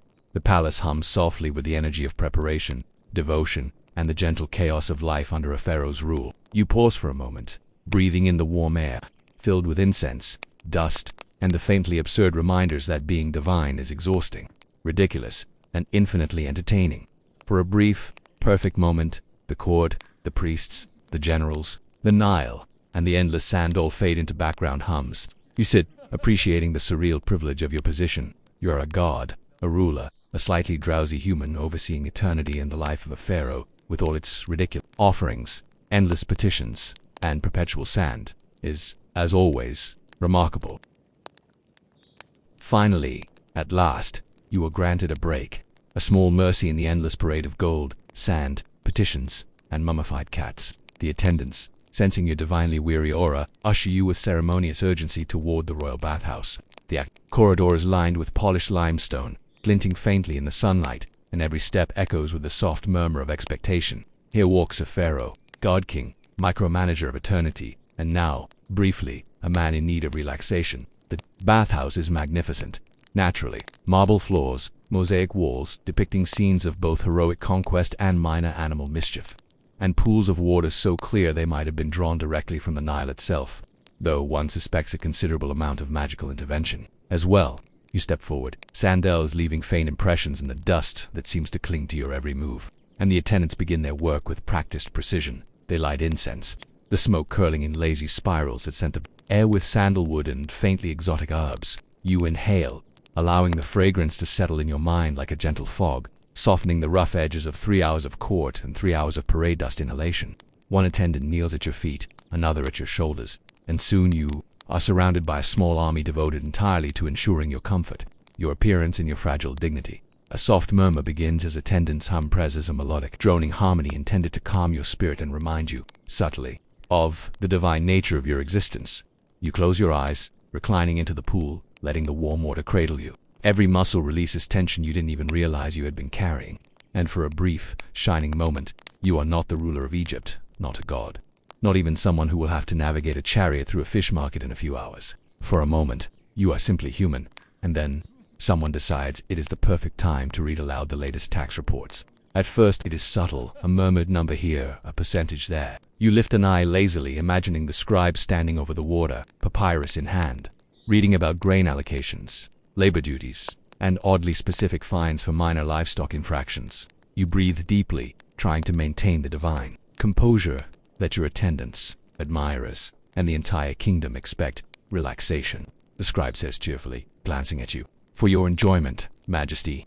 You consider politely suggesting that relaxation and taxes are in fact fundamentally incompatible, but instead you allow a faint smile to pass over your features. It is the sort of smile that communicates serenity, wisdom, and mild irritation simultaneously. The scribe interprets it as encouragement and continues. The attendants, undeterred, apply oils, sweet, fragrant, and slightly sticky, massaging them into your shoulders, arms, and every other area that might conceivably benefit from pampering. Your skin glows, your muscles soften, and the water laps gently against the mosaic floor with an almost apologetic rhythm. You imagine, briefly, that you are immortal again, free from the endless responsibility of managing eternal legacies, gold, requisitions, and very judgmental mummified cats. You were a simple person once, with one towel, a modest breakfast, and a vague sense that life could be comfortably ordinary. You close your eyes again, letting the water and oils combine into a near-meditative cocoon, drifting slowly in and out of consciousness. Somewhere in the back of your mind, a faint irritation begins to bubble. The tax readings are relentless, precise, and somehow punctuated with tiny annotations about who owes what for what minor oversight. You suppress a sigh, reminding yourself that a god must endure the trivialities of mortal governance with grace. And yet, the sound of someone reading aloud about minor sand allocations in a distant province is surprisingly effective at breaking concentration. The attendants hum louder, perhaps sensing your inward struggle, or perhaps to compete with the scribe. The scent of oils mixes with incense, creating a heady atmosphere of indulgence, devotion, and the subtle absurdity of being a god who must endure bureaucratic readings for relaxation. You let yourself smile faintly again, this time appreciating the comedy of the situation. A bath meant for leisure turned into a seminar on civic responsibility. You drift. Thoughts of earlier events, the parade, the goat, the fish market, the mummified cat intermingle with memories of your more mundane life. You remember a day when bathing involved a single basin, one towel, and only the occasional scolding from a neighbor. Those were simpler times. The contrast is amusing, the irony subtle, yet undeniable. Here you are, a pharaoh, surrounded by luxury and servitude, trying to find peace amidst the constant presence of responsibility. At some point, you vaguely register that one of the attendants has accidentally tipped over a small container of scented oils. The liquid spills into the water, and for a moment, you consider whether to display divine displeasure or merely pretend the incident never occurred. You choose the latter, noting that subtlety often achieves more in governance than outright demonstrations of power. You make a mental note to have more of these oils on hand, lest minor accidents become crises requiring full-scale interventions. The scribe's voice continues, and you begin to notice patterns in the numbers, excessive levies on small trades, oddly detailed reports of pigeon population control, and a curious entry marked simply miscellaneous offerings, 17. You cannot help but wonder what qualifies as miscellaneous in this context. Though your eyelids grow heavy, and the thought drifts away like sand through fingers, you allow yourself a brief chuckle, imagining future historians attempting to parse the complexity of your tax system. They will see it as brilliant, organized, and divinely inspired. You know the truth. It is chaotic, whimsical, and occasionally absurd, and yet, that is precisely the charm. That is precisely the life of a pharaoh as you recline further into the warm water. The attendant's praise hums in your ears, harmonizing almost perfectly with the gentle splashing and the soft voice of the scribe. You'd imagine that somewhere, in the far future, someone will depict this scene in a mural. A god-king, bathing, indulgently surrounded by oils and devotion. The eternal weight of governance softened by water, sand, and patience. And it will be, inevitably, slightly inaccurate, but beautifully so. Time passes in a gentle, suspended manner. You drift between consciousness and dreams, between the concerns of empire and fleeting memories of mortal simplicity. The body relaxes, the mind meanders, and even the incessant reading of tax reports becomes a surreal background soundtrack. One that is almost soothing if you squint hard enough and pretend the numbers are musical notes rather than financial obligations. At some point, you feel the need to stretch, a small, graceful movement that reminds the attendants that while divinity is patient, it is not inert. They adjust your robes, refill the water, and hum louder, creating a layered chorus that seems designed to mask any irritation you might feel. You appreciate the gesture and allow the notion that a god can endure ridiculous circumstances with a smile to settle over you. The scribe pauses to catch his breath, flipping the papyrus for the next section of mundane governance, and you take the opportunity to recline further, imagining a world in which bathhouses are solely for indulgence, free of reports, priests, generals, or sand. You drift again, recalling with faint nostalgia a day when the most pressing concern was ensuring that a towel stayed dry. It is a simpler vision, a soft contrast to the vivid absurdity of your current existence. A servant places a small cup of honeyed water near your hand. You sip, appreciating the sweetness, the quiet gesture, and the minor rebellion against a world that demands constant attention. You imagine that this tiny pleasure, seemingly insignificant, is actually a profound act of divine. It is, after all, rare to find serenity when every moment is saturated with duty, sand, and the occasional mummified animal. You let the water cradle you, your oils soothe you, and the attendant's gentle praise become a mantra, somewhere in the back of your mind. The scribe continues to read numbers, percentages, and allocations, but you allow them to blur into a kind of rhythm. You are a pharaoh, a god, and yet delightfully human in your desire to escape into warmth, scent, and the soft absurdity of your life. The bathhouse is alive with quiet motion, attendants moving silently, water lapping gently against stone, and incense curling into the air in lazy golden spirals. You drift further, occasionally opening one eye to observe the precise choreography of care, then closing it again, surrendering to the delicate, absurd pleasure of indulgence. And as you drift between consciousness and dreams, between divine responsibility and human fatigue, you realize that this is a moment of pure, untainted luxury. The royal bathhouse is more than just cleanliness. It is a space where absurdity and serenity coexist, where tax reports are read for relaxation, oils are applied with devotion, and one can be both a god and a slightly drowsy human simultaneously. Finally, after what seems like an eternity, though, the concept of time is, as always, elastic. You allow yourself a smile, faint and indulgent. You are immersed in warmth, scented oils, and the gentle, ridiculous devotion of attendants who have mastered the art of making a god feel human. You are a pharaoh, yes, but also something smaller, quieter, and infinitely amused by the absurdity of your own majesty. You float there for a moment longer, savoring the sensation, imagining that even in the most absurd and taxing of days, there are pockets of divine luxury, and perhaps that is, after all, the true gift of being pharaoh. The scribe flips another page. You murmur a faint, indulgent sigh. The world may continue its petitions, its gold requests, its aggressive goats, and its occasional mummified cats, but in this bathhouse, for this brief span, you are simply yourself. Warm, pampered, slightly drowsy, and entirely, gloriously immortal. At last, the bathhouse retreat is behind you, and you find yourself freed from the relentless indulgence of scented oils, attendants' hymns, and the persistent hum of tax readings masquerading as relaxation. The palace corridors stretch ahead, cool stone beneath your feet, and you are briefly reminded that life as pharaoh is as much about movement between rooms as it is about the grand performance of governance. Today, however, you have chosen a diversion, a careful, deliberate inspection of the royal menagerie. That carefully curated collection of sacred animals whose whims rival any bureaucrat or foreign envoy. You enter the menagerie, a space both chaotic and meticulously controlled, designed to showcase the divine connection between your rule and the natural world. It is a paradoxical combination, enclosures perfectly constructed to ancient specifications, yet within them, creatures behave exactly as they please. The air is rich with the scent of river mud feathers, and occasionally the faintly alarming aroma of predator. The gentle croaks of ibises mingle with the splashes from small pools, forming a symphony that is soothing until the crocodiles remind you that chaos is never far beneath order. You approach the ibises first, long-legged and elegant, their curved beaks probing the shallow waters. They regard you with the calm indifference of creatures accustomed to eternal observation, perhaps pondering if divinity is overrated or simply messy. You nod politely, acknowledging their presence and the subtle reminder that life, even for sacred animals, continues on its own terms. There is comfort in this simplicity. The birds live entirely in the moment, unburdened by empire, eternity, or minor concerns about ceremonial obligations. You allow yourself a small, envious smile, and then your attention is drawn to the crocodiles, lying lazily in a sunlit pool or perhaps plotting minor rebellions in slow motion. One particularly audacious specimen has taken a keen interest in your favorite sandal, which had been left casually near the water's edge. You watch, mildly alarmed and faintly amused, as it nips and tugs, testing both the strength of your footwear and the limits of divine patience. Attendants rush forward, muttering apologies and gentle threats, yet the crocodile remains impervious to both authority and coaxing. You raise a hand delicately, signaling calm, though internally you note the absurdity.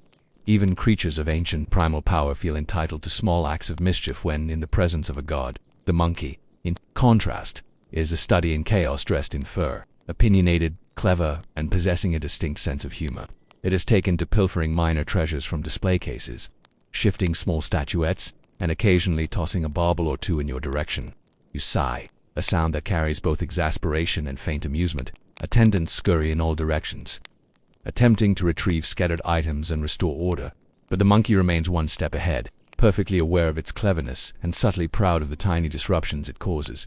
You cannot help but admire its ingenuity, even while calculating the potential expense of lost gold or ruined ceremonial items. The animals, in their various moods, serve as a subtle mirror to your own life. Here is order and chaos intertwined, sacred rituals juxtaposed with the irrepressible insistence of life to exist unpredictably. You are reminded, softly, that even in the most meticulously designed environments, surprises endure. The crocodile, with your sandal, the monkey with its stolen trinkets, the ibis with its serene detachments, each embodies a small, persistent rebellion against perfection. And perhaps, you muse, it is precisely this resistance that makes life tolerable, entertaining, and strangely comforting. You wander through the enclosures, noting the subtle behaviors of each creature. One ibis tilts its head at a curious angle, regarding you with mild judgment, as though questioning why divinity has chosen such extravagant yet occasionally flawed leadership. The crocodiles shift lazily, stretching in the sun, testing boundaries, and reminding you that patience is a virtue equally important for pharaohs as it is for priests. The monkey, sensing a lull in attentiveness, leaps from perch to perch with deft precision, each movement a quiet performance of agility and impish humor. Attendants murmur explanations of feeding schedules, care instructions, and minor incidents of the day. A missing egg, an oddly vocal ibis, a crocodile that attempted to assert dominance by splashing water over the enclosure edge. You nod at each rapport with the calm authority of a god-king, though your mind is partially occupied with amusement at the persistence of minor absurdities. Even divinity, it seems, is unable to prevent a small measure of disorder, nor would it necessarily wish to. There is a certain charm in observing life that refuses to conform entirely, even under the careful oversight of a pharaoh. You pause beside the crocodile pool, watching your sandal float gently on the water's surface, nudged occasionally by the creature's lazy tail. You consider intervening, but the subtle philosophical truth is apparent. Animals live entirely in the moment. They do not brood over eternity, question their purpose, or strategize about the long-term consequences of minor mischief. They exist, in all their absurd glory, here and now. For a ruler tasked with overseeing eternity, this perspective is quietly, wonderfully appealing. You allow the crocodile its small victory, recognizing the satisfaction of observing unrepentant existence and action of the monkey. Meanwhile, has discovered a particularly shiny amulet and regards it with a possessiveness that is both amusing and faintly alarming. Servants attempt negotiation, bribery, and subtle distraction, but the creature is immovable in its demands. You step closer, one hand raised in a gesture of gentle authority, though aware that the monkey is far cleverer than it has any right to be. There is humor in this confrontation, and a mild sense of humility. Even a pharaoh must occasionally concede to the intelligence of smaller beings, and the collection of animals, when viewed as a whole, embodies a miniature empire within your empire. Ibises conduct themselves with dignity. Crocodiles assert territorial claims with lazy authority, and monkeys subvert expectations at every opportunity. You observe, appreciating the subtle lesson. Life, even in its most controlled and sacred forms, possesses the persistent tendency to surprise. Perfection is ephemeral. Chaos, however small, is inevitable. And perhaps this is why the palace menagerie exists, not solely for display, nor solely for ritual significance, but as a quiet, constant reminder that even divinity must accommodate the unexpected. You wander further, noting the smaller creatures tucked among foliage, turtles, fish, and a particularly uncooperative ibis chick that refuses to step into the shallow water of its pool. Each presents minor inconveniences, yet each contributes to a broader sense of life's ongoing, unpredictable poetry. You consider that these small acts of defiance are not threats, nor even challenges, but gentle, humorous affirmations that existence, whether mundane or divine, cannot be entirely orchestrated. Small pavilion overlooking the menagerie. You pause. The sun has begun to shift in the sky, casting long shadows and softening the light into golden slants that illuminate both enclosure and attendant with the same warmth. The animals move with their characteristic energy and whimsy. The servants hustle with careful diligence, and you, Pharaoh, find a profound amusement in it all. The world, even in its most minor absurdities, is alive, vibrant, and full of small, irrepressible wonders. The crocodile eventually relinquishes the sandal, more out of boredom than obedience, and the monkey, whereas satisfied with its temporary treasures, returns them with dramatic flair. The attendants breathe sighs of relief, murmuring thanks and apologies, and the birds resume their gentle croaking choruses. You observe, appreciating the delicate balance restored, yet aware that it is only temporary. Tomorrow, or even later tonight, minor chaos will re-emerge. This is life's subtle humor, and it is a comfort to recognize that perfection is a fleeting, perhaps undesirable, state. In this reflective moment, you consider the broader implications. The animals are entirely in the present, entirely unburdened by consequence beyond the immediate. Their lives are measured not by empire, gold, or eternal legacy, but by instinct, curiosity, and small pleasures. You, accustomed to ruling both land and river, empire and eternity, find a quiet envy in their simplicity. Perhaps the ultimate skill of divinity is learning to integrate such moments, to appreciate both responsibility and release, and to find calm in the unchangeable rhythm of life, however absurd it may sometimes be. You take a final circuit through the menagerie, noting each creature's unique presence. Ibises glint in the fading light, crocodiles glide with lazy majesty, and the monkey curls contentedly around a perch, satisfied with its minor rebellions. Servants tidy, murmuring assurances that all is in order, though you know it is only a matter of time before another sandal disappears, another bauble vanishes, and another animal decides that divine patience is a challenge worth testing. You smile faintly, a mixture of exasperation, amusement, and quiet contentment. Finally, you leave the menagerie, escorted through the gently cooling palace corridors toward the open terraces. The evening sun begins its descent, casting the Nile in molten reflection, and you feel the familiar, soothing shift of day toward twilight. The chaos and whimsy of the animals, the minor disruptions, and the persistent unpredictability of life have left a gentle impression. Life, even in the hands of a god-king, is a dance of control and surrender, of observation and indulgence, of amusement and responsibility. And perhaps you consider this delicate balance as itself a form of quiet meditation. The palace terrace opens before you, the river shimmering in the last light of day. The gardens stretch away in organized splendor, shadows lengthening across the stone, reeds rustling, and the distant chorus of frogs rising in gentle accompaniment. You pause, allowing the reflection of the menagerie, its chaos, its beauty, its humorous lessons to mingle with the quiet majesty of the river and the gardens. In this moment, the absurdity of crocodiles with sandals and monkeys with baubles blends seamlessly with the profound serenity of your reign. And as the sky deepens into amber and violet, you prepare to stroll through the gardens, to reflect on empire, legacy, and the peculiar pleasures of the world. The animals, servants, and minor mishaps recede into memory, leaving only the gentle awareness that life, even under divine oversight, is unpredictable, amusing, and astonishingly alive. Your thoughts drift softly, the pace slows, and a reflective mood settles comfortably over you. The sun dips toward the horizon, and the world feels ancient, quiet, and, for a god-king, perfectly aligned with the subtle absurdity and meditative grace of existence. You are ready, finally, for the evening stroll along the Nile, where contemplation, gentle humor, and the first hints of existential reflection await. The bathhouse retreat ends reluctantly, as all good things must, and you are escorted once more into the corridors of the palace. The scent of oils and incense lingers, stubbornly clinging to your skin, a reminder that indulgence, like sand, where it has a way of following you. Attendants bow, some carrying folded linen, others bearing lamps as the sun begins its lazy descent. There is a quiet ceremony to the movement, an unspoken acknowledgement that you, the pharaoh, have endured hours of tax readings, gold requests, and minor absurdities and emerged, miraculously, both sane and unburned. You make your way into the palace gardens, a sprawling oasis where carefully cultivated plants intertwine with the wildness of the Nile's edge. The gardens have been designed with subtle grandeur. Lotus flowers bloom in patterns that would delight a mathematician. Paths wind gently in a labyrinthine display of order disguised as chaos, and fountains bubble in quiet, elegant insistence that this, too, is your domain. You stroll along the stone paths, feeling the warm breeze carry the scent of reeds, river mud, and faintly some's forgotten snack.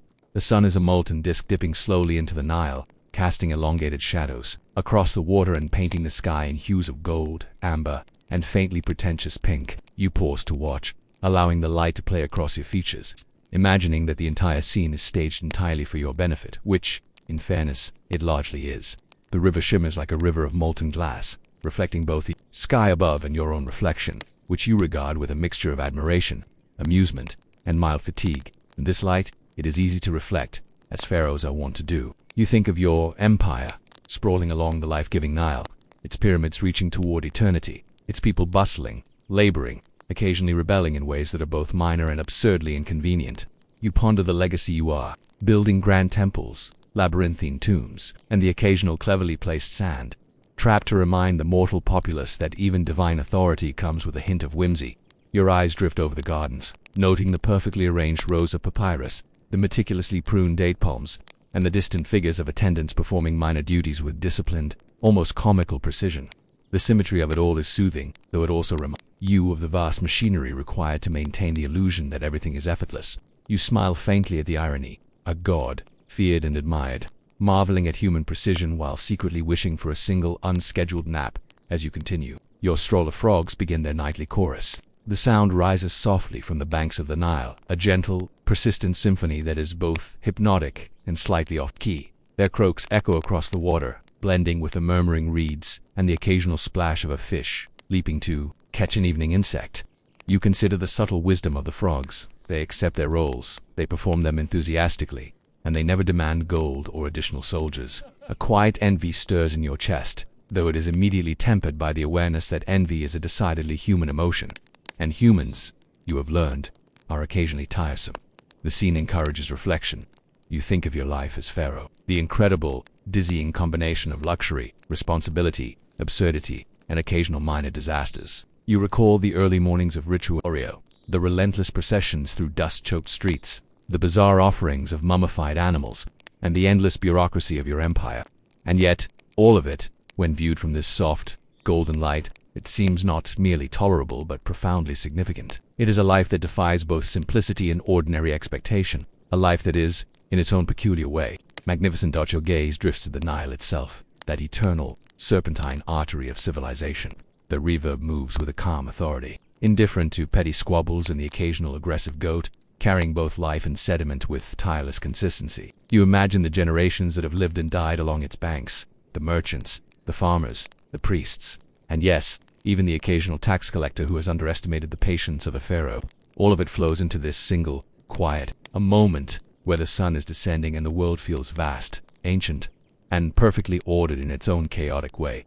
And yet, there is a subtle awareness creeping in, the existential kind that even gods cannot entirely escape. You are eternal, yes, and omnipotent within your domain. But the thought strikes softly. Eternity is long, and even a god-king can feel the peculiar weight of time. The day has been absurdly packed with gold requests, minor rebellions, baths, and tax readings. The night will bring new responsibilities, ceremonies, and probably another oddly specific offering. And somewhere beneath it all there is a quiet, inexorable pull towards sleep, rest, and the fleeting peace of doing absolutely nothing. You pause beside a fountain, the water spilling in gentle arcs into a basin tiled with the images of minor gods and legendary animals. You lean slightly, watching the ripples spread, noticing how the light dances upon the surface in patterns that are both random and perfectly orchestrated. It is a reminder, subtle but profound, that even in the midst of chaos, there is order. That even in absurdity, there is a kind of poetry. That even a pharaoh, god-king and overseer of eternity, can find moments of clarity in the simple reflections of water. A gentle breeze stirs the lotus blossoms, and you inhale deeply. The air is fragrant, carrying the scent of river mud, wildflowers, and faintly, the memory of incense from the bathhouse. It is grounding, reassuring, and oddly intimate, as if the universe itself has paused to acknowledge your presence. You allow yourself a faint smile, recognizing that moments like this are rare, precious, and entirely worth the countless hours of ceremonial absurdity that precede them. The sound of frogs continues, a soft, irregular cadence that underscores the stillness of the evening. You begin to consider your tan lines, a surprisingly human concern for someone often described in divine terms. The sun has been generous today, casting its golden light across your shoulders and back, and you imagine the contrast when you later retire beneath the shade of your palace. Even gods, it seems, are subject to minor aesthetic inconveniences as the light fades further. Turning the sky from amber to deep violet, you contemplate the fleeting nature of moments like this. The empire will continue. The gold requests will resume, the mummified cats will be presented, and the Nile will continue its eternal journey. But for now, there is quiet, and for now, the universe feels patient, receptive, and almost gentle. You are reminded that even in divinity, moments of stillness, reflection, and subtle amusement are vital. Your thoughts wander. You imagine your empire centuries hence, archaeologists puzzling over pyramids, scribes meticulously recording inscriptions, and historians attempting to decode the peculiar habits of a pharaoh who occasionally allowed himself to be human. You chuckle softly, a sound carried faintly on the evening breeze, and wonder if they will ever truly understand the interplay between divine authority, absurd responsibility, and the quiet, necessary indulgence of reflection. The frogs' chorus shifts subtly as night deepens. Their song becomes a lullaby of sorts, irregular and imperfect yet comforting in its persistence. You consider the irony. Even creatures of much lesser status than yourself seem capable of serene acceptance, while humans, priests, generals, and even scribe readers of tax documents cannot. There is wisdom in their simplicity, a lesson in patience that is almost touching in its quiet humility. You continue your stroll along the garden paths, noting the interplay of shadows and water reflections, the gentle rustling of leaves, and the subtle scent of evening air. The palace, normally bustling with activity, seems to exhale with you, a collective acknowledgement of pause, reprieve, and the necessity of small, private moments of contemplation. Even the statues lining the walkways seem softened in this light, their chiseled features illuminated not with authority but with quiet observation, as though they too are reflecting on the absurdity and grandeur of eternal governance. You lean against a column, one hand resting lightly on smooth stone, and watch the sun's final descent. It is a subtle spectacle, both grand and fleeting, an echo of the balance you have learned to appreciate in your reign. The world is vast, ancient, and perfectly absurd, and in this you recognize a truth both simple and profound. Even god-kings get sleepy. Even rulers of empires, custodians of eternity, and orchestrators of complex bureaucracy require moments of rest, reflection, and gentle amusement. The Nile mirrors the fading sky in a ribbon of molten silver, and you allow your gaze to linger. You'd imagine the river as a timeline, flowing inextricably forward, indifferent to human or even divine concerns. You consider the impermanence of gold requests, goat incidents, and ceremonial absurdities. They are significant in their time, yes, but ultimately ephemeral in the vast sweep of eternity. And somehow, this realization is comforting rather than frightening. Your thoughts soften further. You consider the life you have built, an empire thriving along a generous river, pyramids that will endure through centuries, ceremonies that blend devotion with performance, and the gentle absurdity of your daily routines. All of it is simultaneously serious and ridiculous, weighty and trivial, eternal and fleeting. And in the twilight, as the frogs continue their symphony, you recognize that these contradictions are in fact the essence of being pharaoh. The garden begins to darken, the first stars appearing faintly above the horizon. The frog's song grows more insistent, yet soothing, a chorus that anchors the world even as shadows lengthen. You take a slow, deliberate breath, appreciating the rare stillness, the golden light replaced by silver, and the subtle reminder that, even in eternity, moments of quiet reflection are precious. A soft sigh escapes you, part human fatigue, part divine contentment. You smile faintly, knowing that the day has been absurd, exhausting, and extraordinary in equal measure. You are a pharaoh, a god, a custodian of eternity, and yet, for a brief span, you are simply a being capable of walking, observing, and quietly contemplating the vast, ancient world you oversee. The palace, the river, the gardens, and the frogs. It exists in perfect harmony with your thoughts. And in this soft, meditative twilight, you allow yourself to acknowledge the profound truths. Even god-kings, masters of sand, gold, and bureaucracy, are permitted, if only for a moment, to be simply tired, simply amused, and simply human in their reflections. The gardens fade behind you as you are escorted back through the palace corridors. The soft light of twilight still lingers, but lanterns have been lit, casting pools of golden warmth across polished limestone floors. The attendants move quietly around you, adjusting robes, brushing away stray dust, and occasionally humming the gentle, repetitive praises that have become a soothing background to your life. It is almost musical, though perhaps the melody is a matter of perspective or divine tolerance. Last, you arrive at your golden chamber, a space designed simultaneously to inspire awe and provide comfort. The walls gleam softly, inlaid with gold leaf, carved hieroglyphs, and subtle depictions of your previous triumphs. Some of the imagery is carefully abstracted, ensuring that no one mistake minor setbacks as anything more than deliberate artistic choices. You step forward, feeling the familiar weight of authority rest lightly across your shoulders, tempered by the knowledge that tonight, for the first time in what feels like a millennium, no one will demand gold, soldiers, or carefully documented tributes. The chamber is perfumed faintly with myrrh, an aroma that mingles with the cooler evening air filtering through open lattice. You inhale, allowing the scent to settle like a gentle cloak around your senses. Even a pharaoh, master of empires and overseer of eternity, finds small comfort in such details. The scent carries with it the implicit promise of rest, indulgence, and a pause from the ceaseless obligations that define your existence. You approach the bed, a magnificent construction of fine wood, cushioned with layers of linen so soft and meticulously maintained that they seem almost a parody of comfort. A faint smile tugs at your lips. It is curious, the way something so simple can feel so utterly luxurious when one has spent an entire day negotiating with bureaucracy, absurd gifts, and the occasional aggressive goat. You run a hand over the sheets, noting their coolness against your skin, and realize that even the most extravagant bathhouse could not have prepared you for this simple pleasure. Attendants arrange the covers, fluff pillows, and ensure that every detail is aligned according to divine specifications. There is a quiet choreography to the movement, a careful balance of servitude and ceremony, which in turn reminds you that luxury is both an art and a form of gentle tyranny. The sheets are smoothed, the golden canopy falls perfectly around the bed, and the chamber seems to exhale with the collective satisfaction of a space well prepared. Outside your chamber, priests gather for the nightly ritual, chanting softly in the precise tones reserved for royalty. You pause for a moment, listening to the measured intonations, the gentle rise and fall of voices. The sound is comforting, a hypnotic undertone that might be sacred, or it might be white noise arranged specifically for the royal mind. You choose to interpret it generously, allowing the subtle rhythm to meld with the fading warmth of the day. It is an excellent accompaniment to the delicate anticipation of sleep, one of the few things even a pharaoh cannot fully control. You recline into the bed, allowing your body to sink into the cool linen. The day's events, the court, the bathhouse, the Nile, the processions, the mummified cat, the goats, the seemingly endless bureaucratic minutiae drift backward into memory, their weight lessons in the quiet of your chamber replaced by the gentle serenity of the present. The chamber is darkening gradually, the golden glow of the lanterns blending with the soft silver light of the moon streaming through lattice, creating a twilight that is at once calming and absurdly picturesque. Your thoughts meander, as they often do at the close of such days. You reflect on the absurdities of empire, the offerings of sacred animals, the misdirected processions, the elaborate pyramid plans that seem to generate more questions than answers.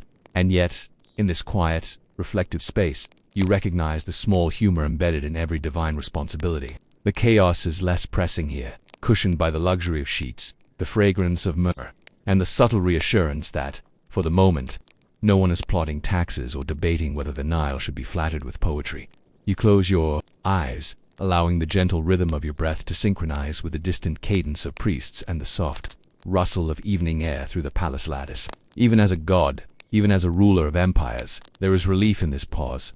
There is a profound satisfaction in the knowledge that nothing, for now, requires immediate attention. The kingdom endures, the Nile flows, the pyramids stand, and you, in your golden chamber, are granted the simplest of privileges, the permission to rest. The linens are cool against your skin, a welcome contrast to the warmth of the day and the persistent heat of authority. You imagine that the sheets themselves are aware of your divinity, whispering soft assurances as they fold around you, cradling both body and ego. The layers of linen are meticulous in their precision, each fold a quiet homage to your role, each thread a subtle reminder of the empire that exists beyond these walls.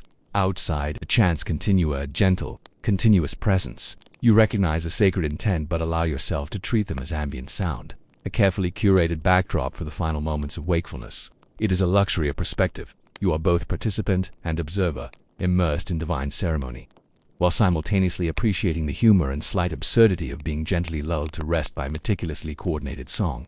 The day's fatigue settles fully into your bones, a gentle, satisfying heaviness that speaks of exertion, accomplishment, and the subtle absurdities you have navigated with a mixture of patience, humor, and divine patience. You allow the weight to anchor you, to hold you in place as the mind wanders toward that ephemeral place where consciousness loosens, and the imagination begins its quiet meander.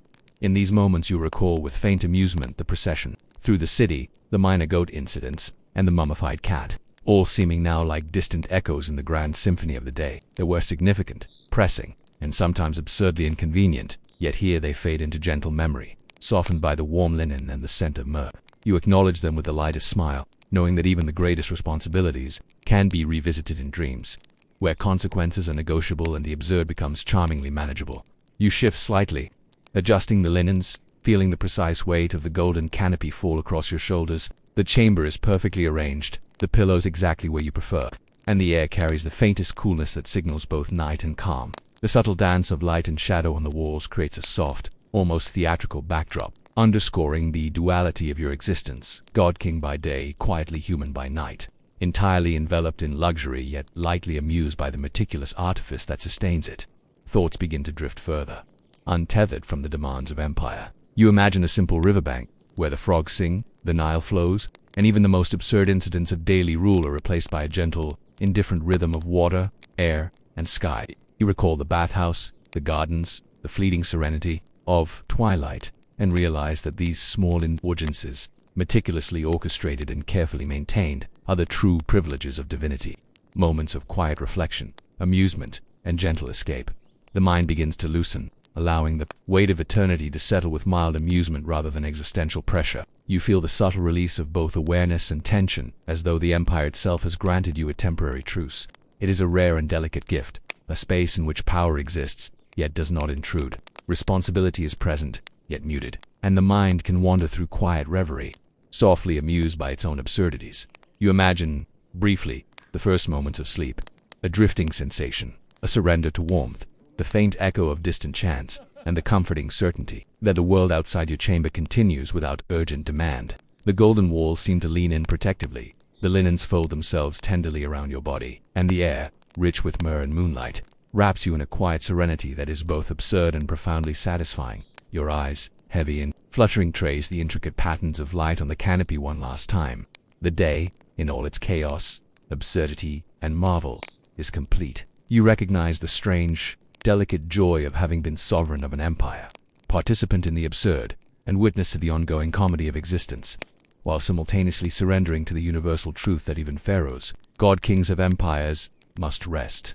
With a final, indulgent sigh, you allow your consciousness to drift, certain that whatever awaits in eternity, whatever absurdities and minor disasters the next day may bring, this night is yours.